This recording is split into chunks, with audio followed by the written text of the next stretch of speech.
2015 marks the 70th birthday of the United Nations. It's also the year when the organization added another sculpture to its artwork collection. It's very rare for somebody to be given an opportunity to work on something of such historical and cultural significance. Rodney Leon, an architect living and working in New York in the United States of America, is the creator and designer of the Ark of Return, which sits on the grounds of the United Nations. This stunning piece of art represents the permanent memorial in honor of the victims of slavery and the transatlantic slave trade. For Rodney, this journey began some 3 years ago when he created the winning design in a competition sponsored by UNESCO.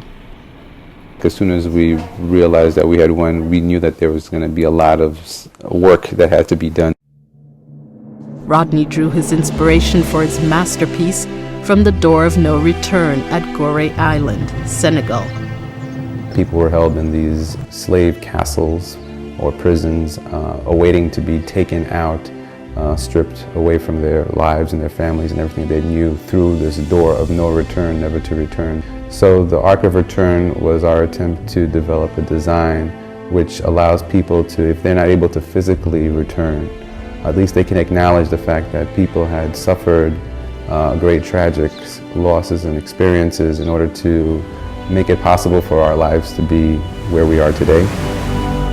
Selecting the design was the first step, but actually building the memorial required significant funding. Jamaica's ambassador, Courtney Rattray, chairman of the Permanent Memorial Committee, encouraged other UN member states and interested donors to fund the project. Rodney began the search for marble to build the Ark. Eventually, Rodney found what he was looking for at Vermont's Danby Quarry in the United States. And it's probably some of the most unique marble you'll be able to find in the world. Sculptors from Italy were flown in and work began. We have artisans that have been hand carving and sculpting a figure that we call the Trinity figure, that represents the spirit of the men, women, and children that died during the transatlantic slave trade. Keen on incorporating an African element into his work, Rodney chose black Zimbabwe granite to sculpt the body of the Trinity figure. The Trinity figure was going to be accompanied by an image of an engraving of a plan of a slave ship that shows how all the slaves were held below deck and how tight and confined those spaces were that they had to experience for months and months while they were journeying across the Atlantic Ocean. And that figure has a hand that's reaching out to welcome people into the chamber. At the United Nations, the stainless steel frame, which forms the base of the structure, arrived. Determined to meet the deadline for the unveiling ceremony, construction crews worked tirelessly through extreme weather conditions for 5 weeks straight. One of the biggest challenges that we had was to be able to make the penetrations in the slab to make our electrical and plumbing connections happen. Because of so many difficult weather conditions that kept popping up, we decided we were going to put up a temporary tent.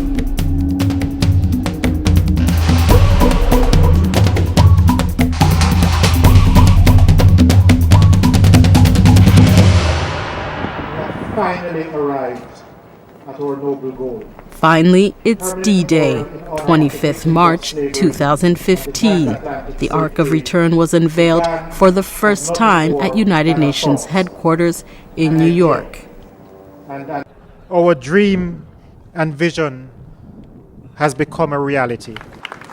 For the very first time, Ark of Return. UN Secretary General Ban Ki-moon. This memorial, so beautifully designed by Mr. Rodney Leon, will stand here at the United Nations headquarters to honor the memory of some 15 million men, women, and children who were forced to cross the Atlantic Ocean in slave ships. It will remain a permanent fixture here to educate future generations about that tragic event in the history of our world, slavery.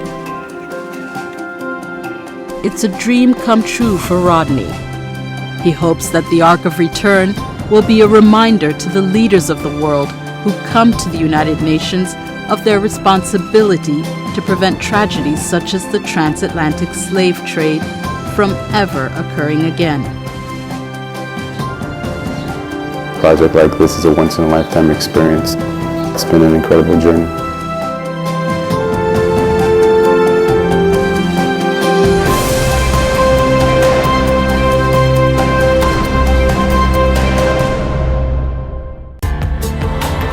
This report was produced by Mary Ferreira for the United Nations.